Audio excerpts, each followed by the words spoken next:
Bisa dibilang nggak rugi itu paling banyak berapa? Mungkin sampai M ya waktu itu ya. Menurutku sampai M ya, beberapa mungkin sampai M.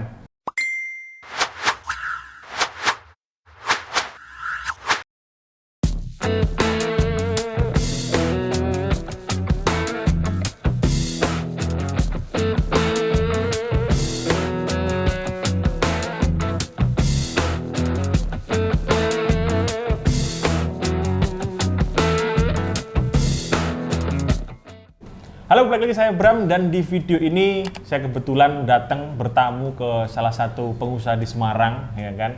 Perkenalkan langsung aja, namanya siapa? Halo semua, aku Ricky, biasa dikenal JR Renaldi. Sebenarnya JR Renaldi nama brand sih, tapi aku Ricky aja. Siap. Panggil siap. aja Ricky. Siap. Oke.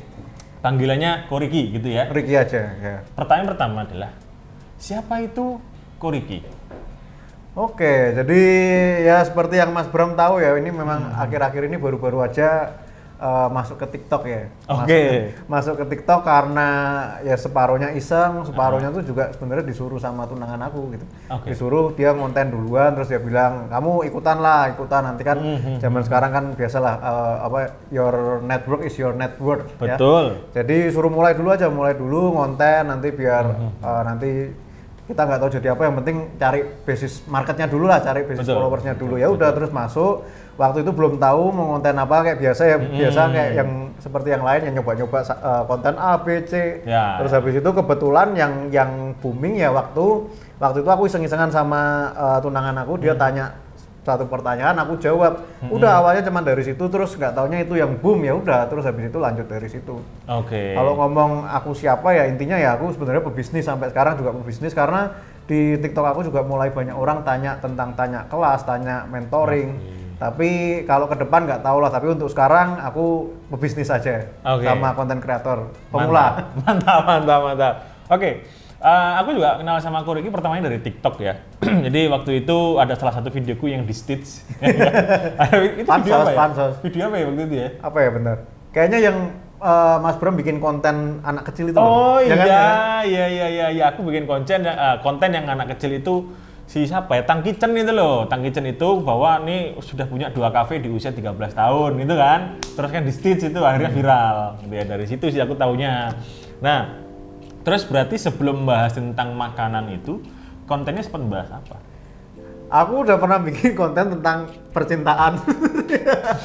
Tentang relationship, tapi gak laku. Oke. Gak laku. Terus pernah nyoba bikin yang kayak bukan short film lah, kayak yang tek short ringan-ringan itu loh, yang biasa kayak bisnis ngapain gitu-gitulah. Itu juga nggak laku. Tapi yang ini cuman modal ngomong doang, malah ternyata yang booming. Ya udah, terus habis itu lanjut dari situ. Oke, mantap. Jadi sebelum masuk ke bener-bener konten yang kuliner, konten bahas tentang bisnis kuliner ya, itu dulunya sudah coba banyak konten. Jadi itu it's okay sebenarnya kalau misalkan teman-teman ini di sini yang nggak tahu mau bahas konten apa, bahas dulu A, B, C, D, E, nanti ketemu paling banyak di komen mana, paling banyak engagement mana sesuai dengan personanya masing-masing. Oke, pertanyaan selanjutnya adalah kenapa kok bisnisnya F&B? Nah, itu pertanyaan klasik. Iya. Seperti yang selalu ditanyakan, dan sebenarnya beberapa juga udah tahu karena aku udah sering ngomong juga. Oke. Karena nggak apa-apa lah aku ulangin ya. Singkatnya waktu awal aku nggak ada sedikit pun rencana buka F&B. Kalau yang lain memang rata-rata lulus pingin buka kafe gitu. Tapi kalau aku nggak pernah ada rencana kayak gitu. Dari awal juga backgroundku desain, anak DKV. Kuliah juga DKV, background DKV, kerjaan juga dari awal DKV sampai sekarang pun sebenarnya masih kerjanya DKV. Tapi karena DKV kerjanya cuma sama komputer nggak kelihatan, sedangkan restoran kan kelihatan ya, otomatis orang taunya restoran. Tapi singkat cerita awalnya jadi karena aku ambil DKV, terus kebetulan waktu itu aku mau pulang Indo. Aku waktu itu kuliah S2 di Australia. Kebetulan waktu di Australia itu juga nggak sengaja aku ditawarin teman. Waktu itu kebetulan teman punya omnya di Australia, punya restoran di Australia. Terus karena aku FOMO, teman-teman di sana tuh pada biasa kalau kita orang Indo kuliah di sana itu pasti selalu kerja di restoran. Aku FOMO, kemudian pas ditawarin juga sama temennya om ini, omnya teman aku punya restoran, mau nggak kerja di situ? Aku bilang mau gitu. Ya udah, aku mulai pertama kali tahu F&B di situ. Aku masuk. Ya namanya orang pertama kali ya seperti biasa, mulai dari cuci piring, pokoknya dishwasher, bersih-bersih.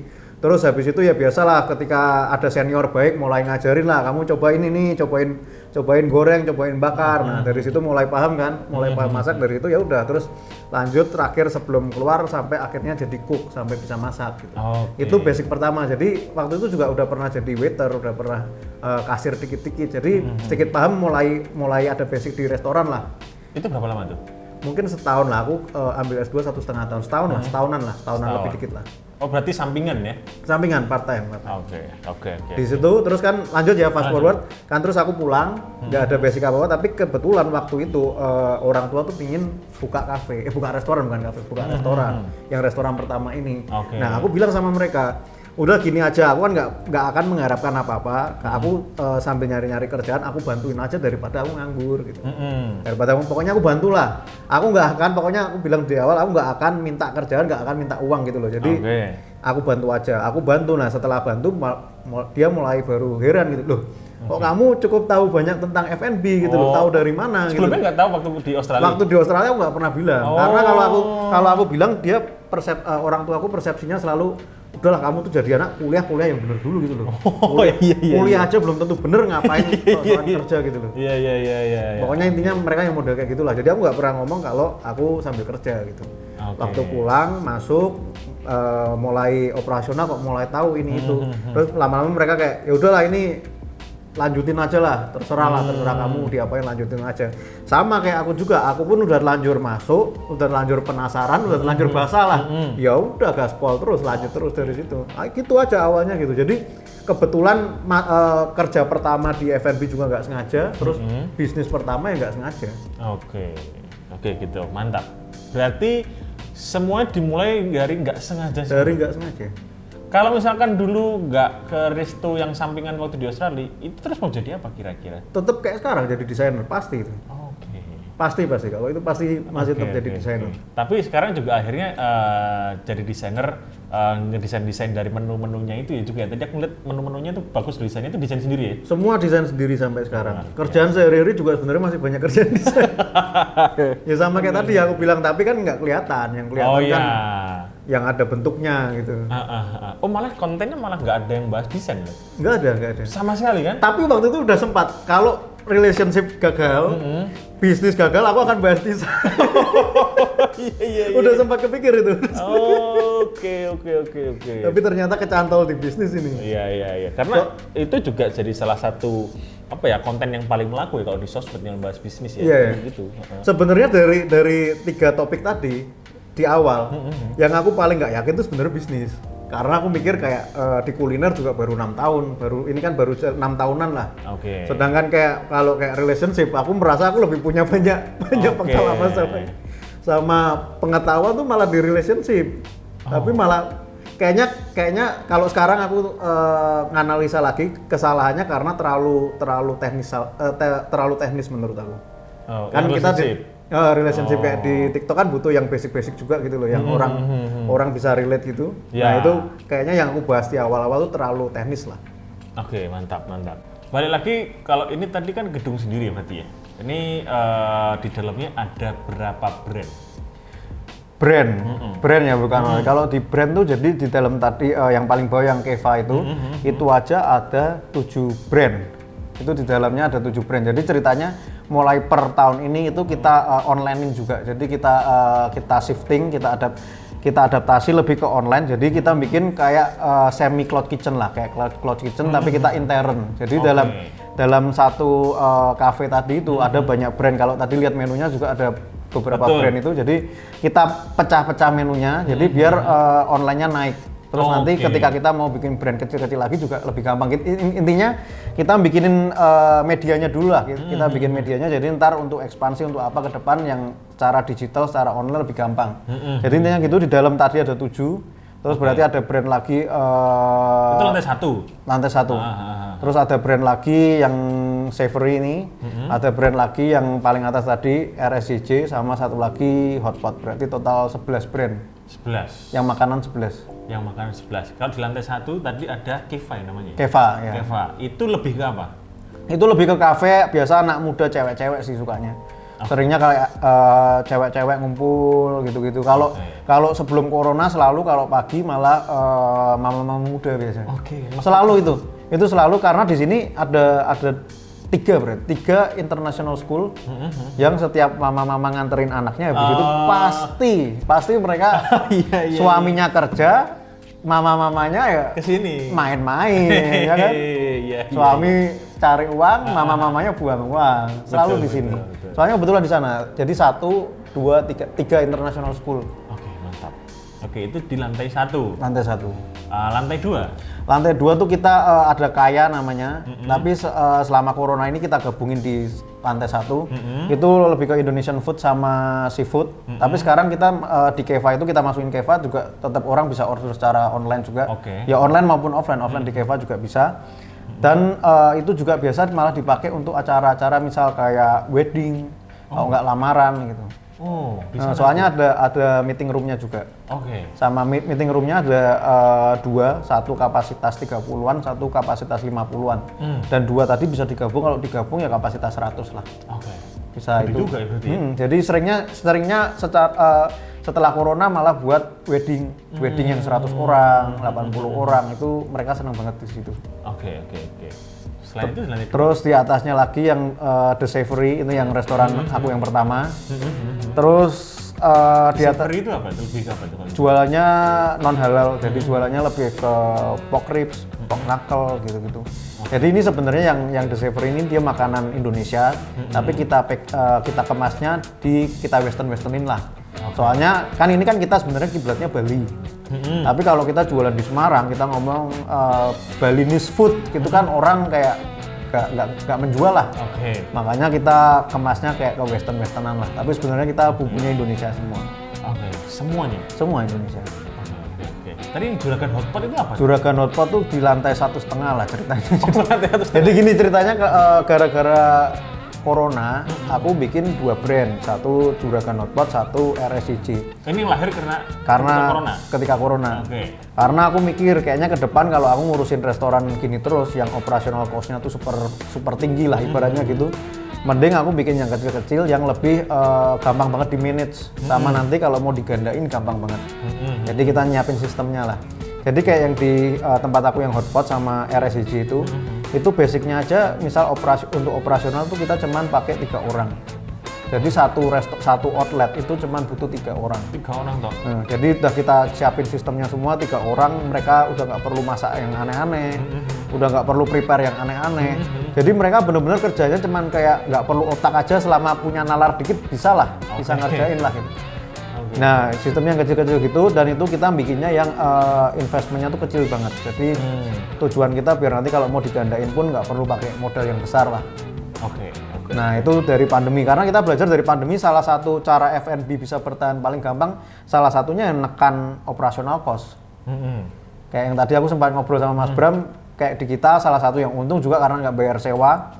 Karena menurut aku bisnis makanan tuh bisa bangkrut tuh paling 2 sih, Pak, yang utama ya, kita ngomong utama ya. Selain masakan ya, kita ngomong di luar itu ya. Itu pasti kalau nggak operasional cost, sewa. Paling terberat tuh selalu itu.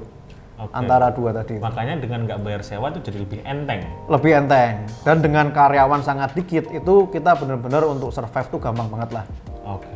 Ibaratnya gitu. Betul. Nah, kalau sebelum ini gedung ini jadi, dulu itu mulainya apa langsung di sini apa gimana? Jadi yang kita kan mulai yang tadi aku bilang yang The Savory itu restoran pertama. Kita pertama kali mulai itu di mall dan itu nyewa. Yang kayak aku bilang ya orang tua yang pingin lah, kita nggak ada gambaran semua inilah. Dia yang pingin, dia buka. Kita pertama di mall dan luasnya tuh cuman 100-an lah, 114 meter. Dan itu harga sewanya tuh aku masih inget 48 juta setelah sama service charge. Kan kalau di mall ada service charge, ada dan kawan-kawan lah. Itu 48 juta sebulan. Sebulan. Cuman dengan luas 114 meter. Ngeri kan? Ngeri. Itu segitu, dan waktu itu mallnya tuh nggak jalan. Jadi itu mall baru, tapi nggak jalan. Nah, kita kenapa bisa sampai di situ? Jadi awalnya gini, kebetulan yang punya mall tuh kita kenal. Kita kenal sama yang punya mall, terus kebetulan waktu, ya kayak orang jualan properti sekarang lah, dia udah bilang kayak, dia mau bikin mall di tengah kota, terus mau nanti mallnya besar, ada hotel, ada apartemen, ada office tower, gitu-gitulah. Terus nanti tenan-tenan yang masuk tuh rata-rata tenan-tenan besar. Waktu itu kita disebutin lah bla bla bla bla bla gitu seperti biasa. Tenan Jakarta baru yang masuk gitu. Ya otomatis kita tertarik dong. Betul. Karena sebelumnya juga kita sebelum ini bukan aku ya, orang tua, dia pernah franchise. Dia pernah franchise salah satu brand dan waktu itu di mall dan waktu itu jalan banget. Sampai sekarang kita udah 2 kali periode 10 tahun. 10 tahun ambil franchise. Itu, nah makanya dari situ punya pengalaman bahwa ketika buka baru lebih baik di mall yang baru. Jadi dapat golden momennya waktu awal lah kita kira-kira gitu ya. Tapi ternyata mallnya nggak jalan. Nah tapi hikmah di situ, walaupun mallnya nggak jalan, tempat kita tuh paling jalan. Kita waktu itu paling laris dan paling jalan di situ. Jadi orang bisa dibilang waktu itu kasarannya tuh orang lebih tahu nama kita daripada nama mallnya waktu ceritanya gitulah. Bukan karena apa-apa juga, mungkin karena kita yang paling mending. Kita paling mending dan outlet lainnya masih dikit dan kayak nggak jelas gitu loh. Jadi kebetulan karena itulah, jadi orang waktu itu kayak terkenal banget di tempat itu waktu itu. Tapi waktu itu aku mikir kalau ini kayak gini terus pasti nggak lama juga kita pasti hancur lah gitu loh. Dan apalagi dengan harga sewa segitu gitu loh. Kan nggak mungkin. Nah kita dari mall itu terus akhirnya kita pindah ke yang namanya Jalan Sisingamangaraja itu kalau di Jakarta kayak Senopati lah. Ceritanya kalau di Semarang tuh kayak jalan paling utamanya lah, jalan paling utama untuk F&B kita. Ceritanya kalau buka di situ pasti keren banget lah. Nah, lucunya kita pindah ke situ, nyewa di situ, itu tuh harga sewanya di bawah di mall tadi. Lucu kan? Jadi orang ngira jadi udah tambah besar, tapi malah harga sewanya tuh jauh di bawah waktu di mall. Ya udah terus kita pindah di situ. Nah, kita tuh udah suka banget sama tempatnya, tapi yang punya tempat dia nggak mau jual. Jadi mau nggak mau ya kita nyewa di situ. Jadi Jalan Sisingamangaraja itu kita 4 tahun di situ. 4 tahun. Jadi tapi waktu kita nyewa 4 tahun, pertama kan kita nyewa 3 tahun. Nyewa 3 tahun kita udah berpikiran dalam 3 tahun gimana caranya kita harus punya tempat sendiri. Pokoknya nyari terus. Nah ternyata kita dapat tempat ini yang sekarang kita pakai ini di tahun ketiga waktu itu. Jadi kita bangun karena waktu itu belum sempat selesai, makanya akhirnya kita perpanjang setahun. Untungnya boleh waktu itu. Jadi makanya kita di yang Jalan Sisinga itu 4 tahun. 4 tahun. Nah setelah 4 tahun di situ, terus kita pindah ke yang sini. Jadi kita kayak warungan lah ceritanya, pindah-pindah gitu lah. Kita ngerasain pindah. Ini yang ketiga berarti. Berarti ini dulu awalnya tanah kosong kan? Awalnya ini kayak rumah tua gitulah. Rumah tua 2 gitu. Jadi awalnya mereka tanahnya 1, ceritanya rumah besar gitu buat orang kayak keluarga besar gitulah. Terus akhirnya rumah itu disewa-sewain, dia kayak bikin pavilion kecil di sebelahnya. Jadi kayak jadi 2 rumah gitu lah. Jadi kalau mereka kan terus kayak pindah ke Jakarta. Jadi kalau ke Semarang tinggal di pavilionnya, terus yang rumah besarnya disewa-sewain. Waktu kita beli ya itu udah rumah tua sih, rumah tahun 70-an gitu lah. Iya, jadi terus akhirnya kita robohin semua, terus dibangun ulang. Mantap. Gitu. Berarti di Sevuri itu udah berapa tahun? Ini jalan 6 tahun. Wow, udah lama, udah ngelewati Enggak, itu belum lama. Ngelewati fase 5 tahun udah bagus loh. Lumayan, itu ceritanya kayak lulus SD apa lulus SMP lah. Iya, ngelewati fase 5 tahun untuk bisnis F&B itu cukup susah loh. Dan bisa ternyata di tahun ke-6 ya, sampai tahun ke-6 ya. Berarti kalau di antara semua kafe yang ada di sini, yang pertama kali itu The Savory. Betul, restoran. Itu yang dari mall itu berarti kan di bawah? Dari mall tadi. Dari mall. Awalnya dari itu. Sampai ke sini. Nah, ketika dulu mulai pertama nih, ya, karena pasti pertanyaan sejuta umat ketika mau mulai bisnis itu adalah nggak punya modal. Nah, dulu startnya modal dari berapa? Start awal ya kayak aku bilang tadi ya, namanya orang tua waktu itu orang tua yang pengen ya otomatis modal mereka gitu. Tapi dari awal orang tuaku tuh kita tuh tipe yang selalu punya urusan sendiri-sendiri. Jadi kayak aku bilang dari awal pun aku nggak mengharapkan uang sama sekali dan dia pokoknya itu modal mereka. Jadi kita selalu aku pun beranggapan bahwa itu uang investor gitu loh. Jadi aku pun cuman terima gaji dan itu uang investor ya, kita cuman jalanin aja. Jadi aku cuman jadi secara fakta ya sebenarnya aku cuman operasional gitu. Operator lah ceritanya. Jadi kayak gitu, itu awal kita mungkin waktu itu modal sekitar 2M lah. Yang di mall itu 2M. Itu pertama segitu, terus akhirnya kita pindah di yang di Jalan Sisinga itu lebih mahal dikit lah. lebih mahal dikit. Tapi waktu itu ya itu salah satu pilihan yang harus kita ambil karena menurutku ini sayang banget brandnya kalau nggak dipertahanin. Jadi pilihannya kita mau ini untuk jangka panjang apa enggak. Kalau untuk jangka panjang ya menurut aku mau nggak mau kita harus pindah gitu. Jadi makanya waktu itu memutuskan akhirnya ya kita harus pindah gitu. Walaupun keluar modal lagi. Oke. Dan itu dari 6 tahun yang lalu, berarti 6 tahun. Berapa tuh? 2015 gitu. 2015. Oke. Tapi itu udah lulus kuliah ya? Jadi tepat saat aku lulus S2, makanya aku bilang waktu momen aku pulang ke Semarang tuh pas. Momennya pas di saat mereka mau buka. Jadi ceritanya waktu itu mereka lagi training. Lagi training persiapan opening restoran, aku masuk. Oke. Ya. Sebenarnya waktu itu mereka udah ada konsultannya sendiri. Jadi aku cuman kayak operator lah dulu, cuman bantuin lah ceritanya awal. Oke. Dan karena memang nggak ada niatan untuk masuk juga gitu waktu itu. Oke. Sampai akhirnya sekarang? Maksudnya? Kalau dulu kan cuma operator doang nih. Kalau sekarang? Nah sekarang ya kayak tadi aku bilang udah telanjur masuk, udah nyemplung sekalian. Tapi dari awal yang The Saver itu sampai ke tahun ketiga lah, kita nggak ada ekspansi apa-apa karena aku selalu percaya bahwa semua itu butuh proses lah. Lebih baik kita di awal belajarin semuanya dulu, dalam-dalamnya pelajarannya apa aja sih yang harus dipelajarin apa-apa. Nah itu mending di awal kita santai dulu, tapi maksudnya bukan kelihatan santai tapi di dalamnya kita kerja keras untuk ngejar itu semua baru ekspansi, daripada kita di awal ekspansi terus habis itu kacau semua. Kacau semua, nggak tahu manage-nya, nggak tahu harus ngapain. Nah jadi di awal gitu, padahal waktu itu sebenarnya waktu di tahun pertama kita udah ceritanya kayak ada perusahaan dari Singapura, dia tertarik banget sama kita. Dia kayak perusahaan biasa, dia memang ngambilin franchise restoran-restoran kecil yang menurut mereka potensial, terus nanti mereka bantu gedein, terus mereka jualin franchise ke Southeast Asia.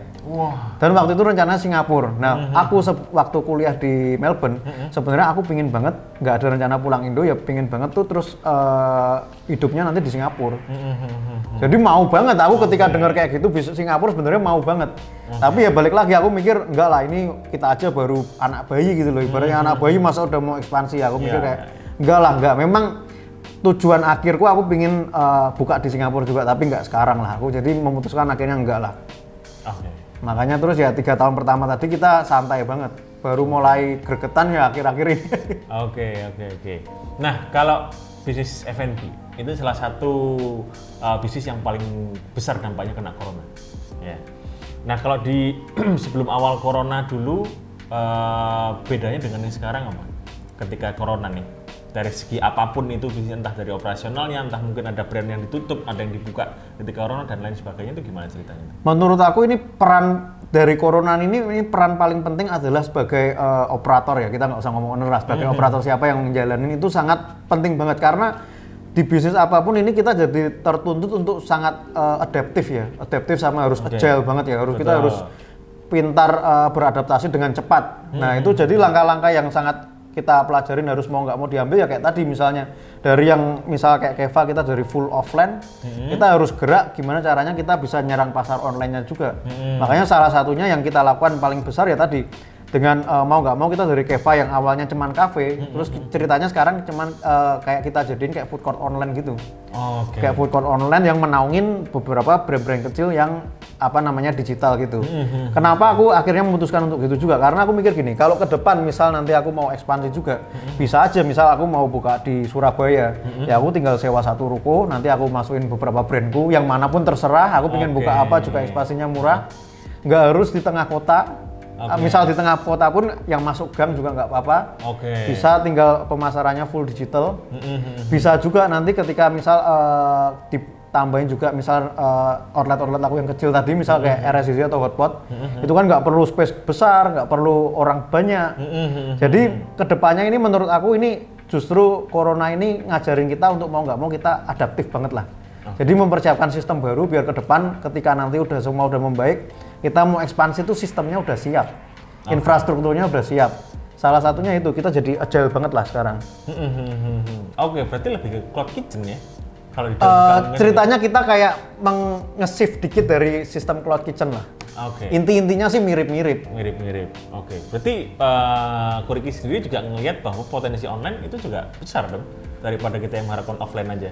Kalau dari pengalaman setelah kita online, memang aku akuin online ini besar banget. Pasarnya ini besar banget. Tapi di satu sisi ternyata online sama offline tuh tetap punya pasarnya sendiri-sendiri. Jadi aku sangat yakin ke depan pun offline tuh nggak akan pernah mati gitu loh. Oke. Memang pasarnya sendiri-sendiri tergantung kita jenis usahanya kayak gimana, tergantung pasarnya, tapi semua punya pasarnya sendiri-sendiri. Jadi pasti ke depan online akan bisa berjalan sendiri, offline bisa berjalan sendiri. Dari sini juga kita lihat ya kita pasti akan tetap jalani dua-duanya. Online kita jalanin juga, offline juga. Tapi kalau kita cuman misal kayak aku katakanlah yang restoran aku delivery, ini jelas banget kalau untuk online harian ya nggak bisa, nggak cocok. Harus datang kan? Harus datang. Jadi memang punya pasarnya sendiri-sendiri. Tinggal kita dari kita gimana kita mau kita ngasih arah lah, kita mau direct kemana gitu. Betul. Pertanyaan selanjutnya adalah, ini juga sering dialami sama bisnis di sana gitu ya. Pernah rugi nggak? Pernah dong. Kalau kita ngomong rugi, yang namanya di awal tadi itu jelas rugi banget. Kita buka di mall, baru 1 tahun kita pindah lagi yang di Sisinga itu. Itu kita ngomong rugi itu kita susah-susahnya tuh mungkin 2 tahun pertama. Jadi kalau aku ngomong singkatnya dari perjalanan 6 tahun ini paling susah mungkin di 2 tahun pertama dan sekarang dan corona. Oke. Mungkin di itulah. 2 tahun pertama ya karena kita pindah-pindah tadi.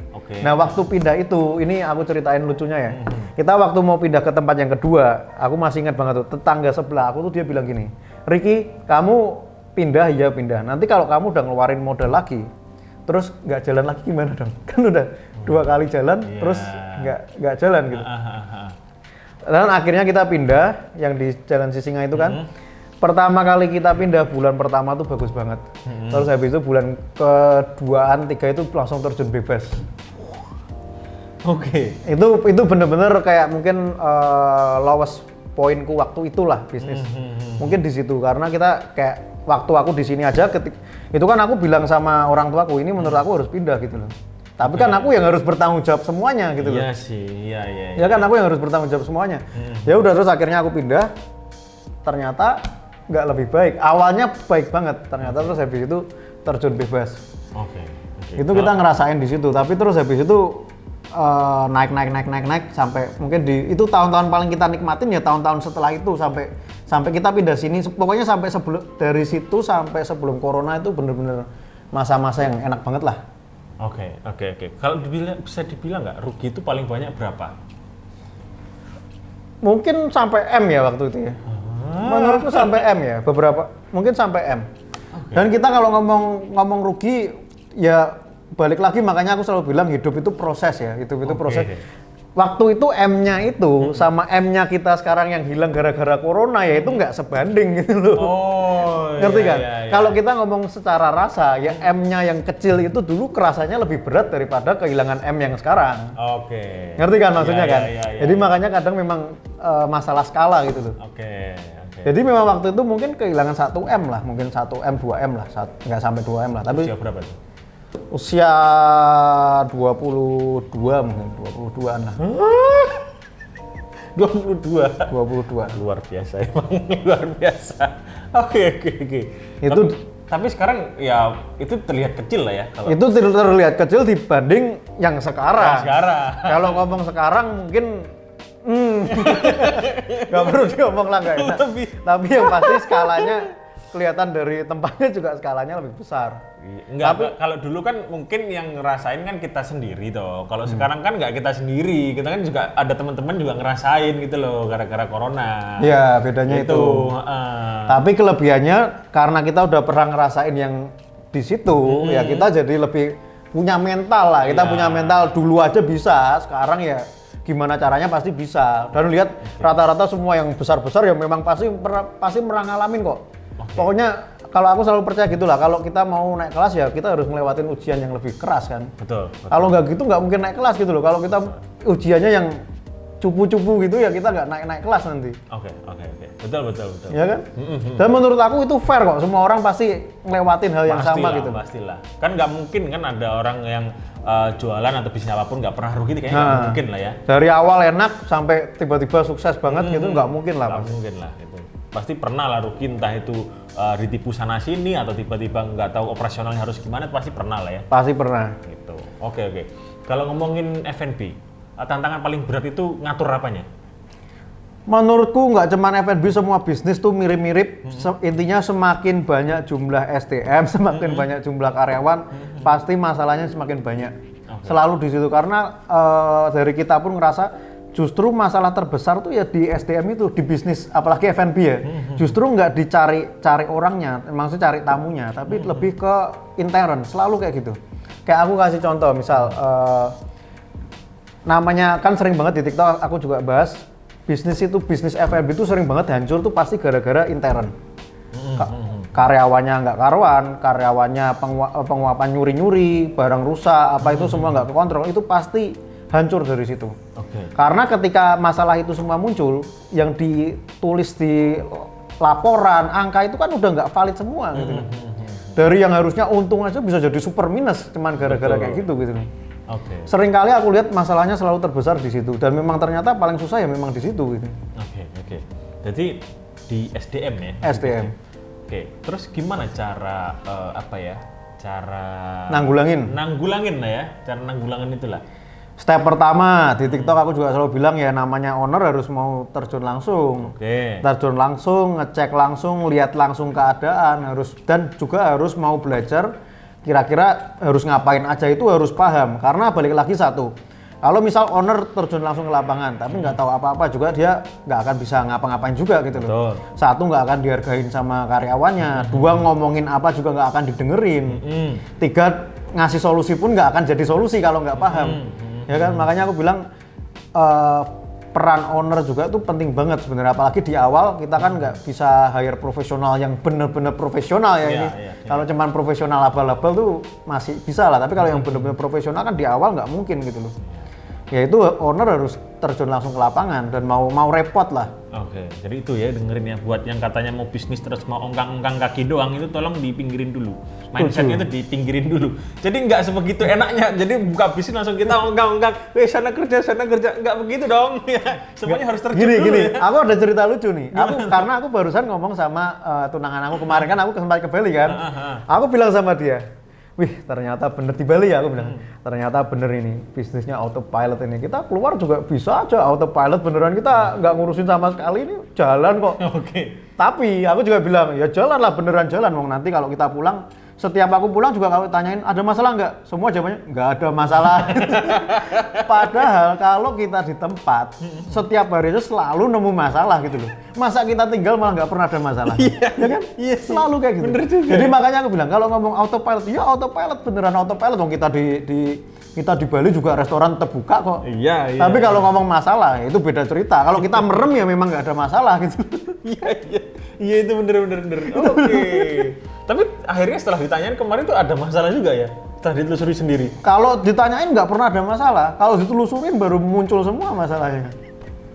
Dan itu selalu kayak gitu. Coba deh tanyain kalau setiap punya karyawan, ada masalah nggak? Pasti jawabannya enggak. Aman Pak. Gitu ya? Mantap. Justru kalau ada kadang alasannya gini. Justru kalau nggak ada Pak Riki di sini tuh kita malah jadi nggak grogi gitu, kerjanya bagus. Efeknya apa gitu? Bisa ya ngomong kayak gitu tuh. Iya. Ada aja. Iya.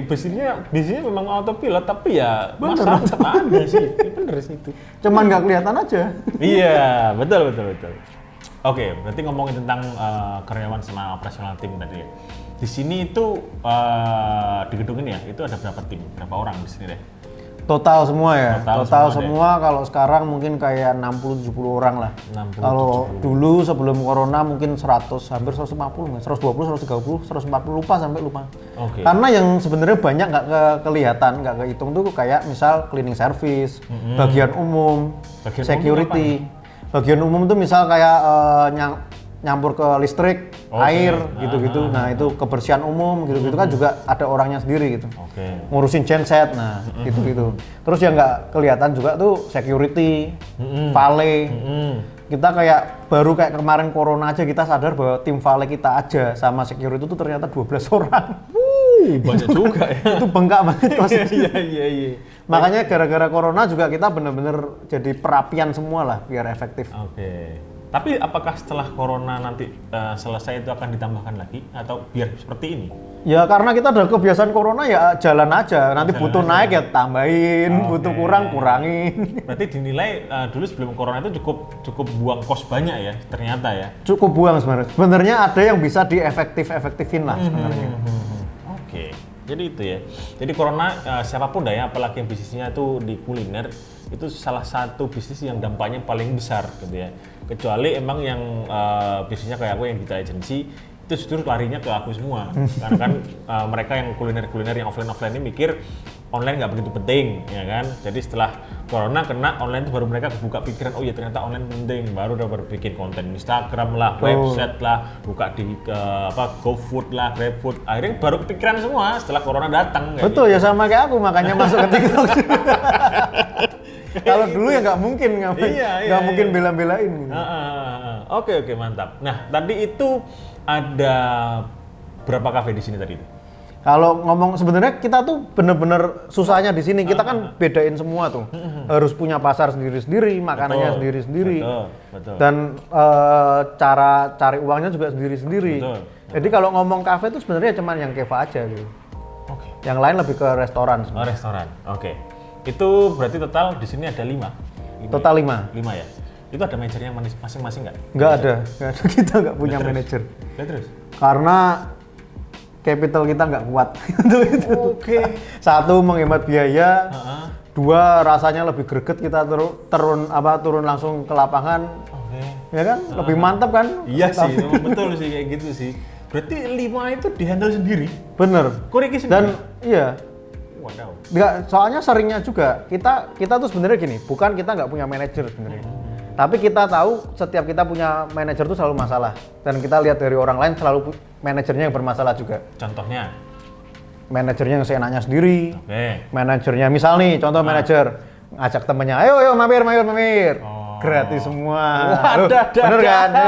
Ngajak ceweknya nih, ayo dinner bareng, gratis pasti. Ya, selalu kayak gitu. Hal kayak gitu tuh selalu muncul. Terus nggak cuman itu secara uang ya. Terus secara politik pasti nanti punya geng-gengan sendiri. Siapa yang pro ke dia, siapa yang musuhnya dia. Itu selalu terjadi ketika ada manajer apalagi yang benar-benar nggak profesional. Selalu masalahnya di situ-situ aja. Nah itu kita benar-benar nanggulangin itu. Dan sebenarnya kita bukan berarti terus sampai seumur hidup nggak mau punya manajer. Sebenarnya kita dari awal banget, dari 6 tahun lalu kita udah selalu bilang ke mereka, posisi manajer ini selalu kosong. Kita bahkan ngomong sama mereka, kalian gapailah sampai ke situ. Kalau aku lihat kalian sanggup, ya kita pasti naikin. Fair dong. Betul. Maksudnya itu suatu jabatan yang memang perlu diraih gitu loh, nggak dari lahir tuh jadi manajer gitu. Nah, tapi sampai 6 tahun ini dari beberapa yang kelihatan potensial ya belum ada yang sampai ke sini. Padahal dari awal kita masih cuma satu resto, aku bilang kalian kalau kerja serius otomatis tuh ada jenjang karirnya. Berbanding lurus dengan ketika kita berkembang gitu loh. Misalnya kamu ketika dari satu resto kamu jadi manajer. Ketika nanti aku punya misal 2, 3, 4 outlet, otomatis kan kalau kamu yang kelihatan paling potensial otomatis kamu aku angkat lagi. Ngurusin itu fair dong. Betul. Daripada kita nyari orang luar ngapain gitu loh kalau ada orang di dalam.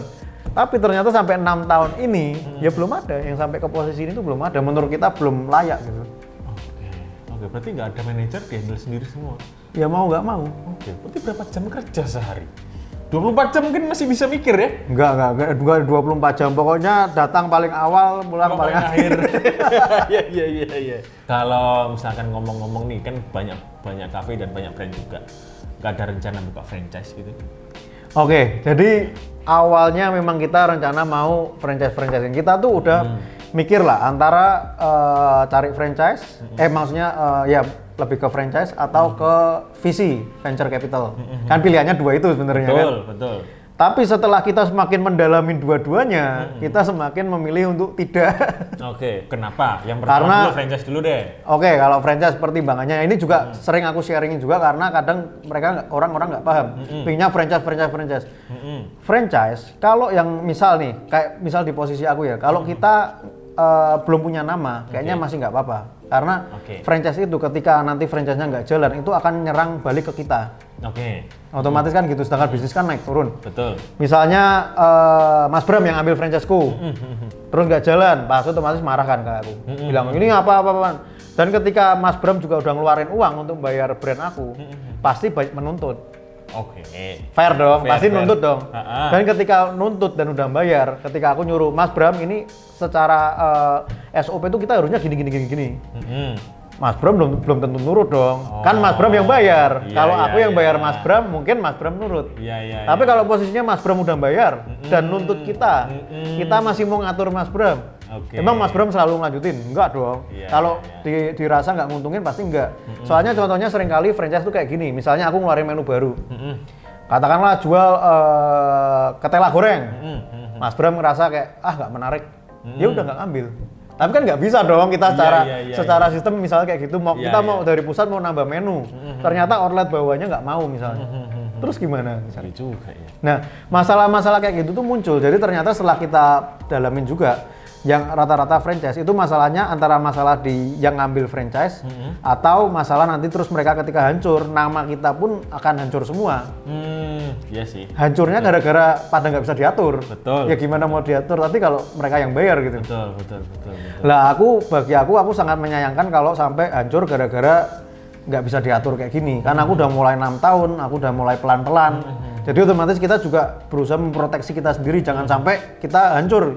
Gara-gara merencesin enak di awal, dapat uang di awal, habis itu gali lubang sendiri gitu. Betul. Ya. Makanya kita akhirnya kayaknya franchise enggak.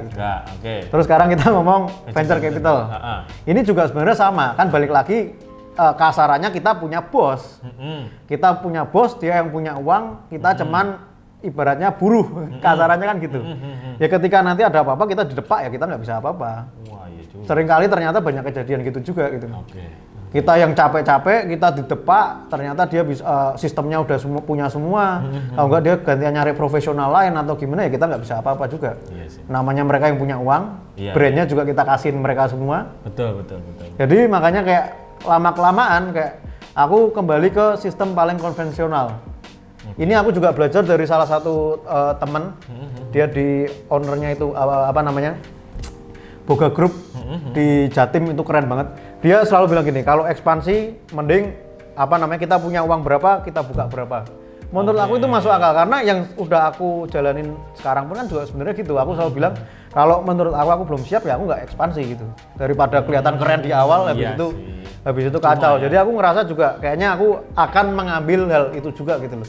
Ketika aku punya income berapa itu yang aku puter ya itu yang aku buka gitu. Jadi justru semakin lama ternyata lebih memilih untuk jalan kayak gitu daripada harus franchise atau venture capital. Tapi balik lagi aku nggak pernah yang namanya nutup 100%. Ibaratnya kalau aku bisa nemuin orang yang mau franchise dan bener-bener kita kelihatan bisa untuk jangka panjang lah. Pokoknya intinya kalau buat aku asal bisa jangka panjang ya tetap why not. Tapi yang pasti kita sangat pilih-pilih banget. Kita bukan orang yang penting dapat uang di awal terus kita buka banyak gitu kayaknya enggak. Kita nggak akan kayak gitu. Karena sayang nama lah. Iya. Nama susah dibangun. Betul. Pertanyaan terakhir. 5 tahun lagi mau dibawa kemana? Kalau ngomong 5 tahun lagi, aku ngomongin yang garis besarnya aja lah. Sebenarnya kayak mimpi besar aku tuh sangat simpel. Sangat simpel. Aku kan dulu di Singapura. Ngambil S1 di Singapura dan aku bilang waktu S2 aja aku sebenarnya pingin balik ke Singapura, tinggal di Singapura. Mimpi aku tuh simpel banget. Ya nggak terlalu simpel sebenarnya. Jadi waktu di Singapura kan ada yang namanya Marina Bay Sands, pernah dengar nggak? Itu mall di Singapura. Itu kan di sana ada restoran-restoran gede lah. Misal kayak Gordon Ramsay punya restoran, chef-chef lain yang Michelin Star juga punya restoran. Aku tuh pingin banget punya restoran di situ. Ngibarin bendera Indonesia ditaruh situ, bisa bersaing gitu loh. Jadi sebenarnya sesimpel itu. Mimpi besarnya tuh sesimpel itu. Tapi aku mikir kayak nantilah ada saatnya gitu loh. Kalau kita ngomong fair-fairan sama-sama buka modal buat sini, kita kalau mau ngambil jalan pintas kita buka di sana ya udah goal selesai kan. Tapi kan nggak tahu kalau di sana cuma setahun terus tutup ya kita nggak tahu. Tapi intinya tujuan akhirnya pengen banget suatu saat kembali ke Singapura. Kalau masalah ekspansi kemana-mana itu menurut aku ya itu penting, tapi nggak nggak sebesar imajinasi kecil tadi tuh. Iya, pingin buka di Singapura yang bisa bersaing gitu loh. Betul. Jadi pengen bawa The Savory-nya? Belum tahu. Apapun. Oke, mantap. Dulu awalnya otomatis The Savory aja, tapi setelah sekarang anaknya banyak ya kita nggak mungkin lah, namanya ibaratnya punya banyak anak kan nggak mungkin kita ini anak emas ini enggak, ya nggak bisa kita. Iya. Kalau aku nggak bisa kayak gitu, harus dijalanin. Tapi nanti yang misal yang nanti ekspansi kemana-mana banyak ya kita nggak pernah menutup kemungkinan lah. Betul. Tapi yang pasti kalau dari aku selalu di TikTok juga selalu ngomongin, pokoknya aku tipe yang di awal mending lambat nggak apa-apa, yang penting siap dulu. Jadi nanti ketika kita udah siap, ekspansinya gampang lah, daripada di awal ngegas nggak taunya letoy. Iya. Bener kan? Iya. Bener. Jadi begitu ya teman-teman, tadi cerita dari Ko Ricky yang menceritakan gimana dulu mulai bisnis F&B-nya, sampai gimana kok bisa buat TikTok, sampai sekarang itu seperti apa. BTW, terima kasih banyak. Thank you Mas Bram, thank you udah mampir. Terima kasih juga sudah mau di-interview ya di YouTube-ku. Buat teman-teman yang mau follow TikTok-nya, apa namanya ad-nya? @Ricky.Rainaldi. Oke, Instagram-nya apa? Sama. Ricky.Rainaldi. Oke, siap. Kalau gitu, terima kasih buat yang sudah nonton. Jangan lupa untuk klik like, komen kalau ada pertanyaan, subscribe jika belum, dan see you in the next video. Bye. Bye.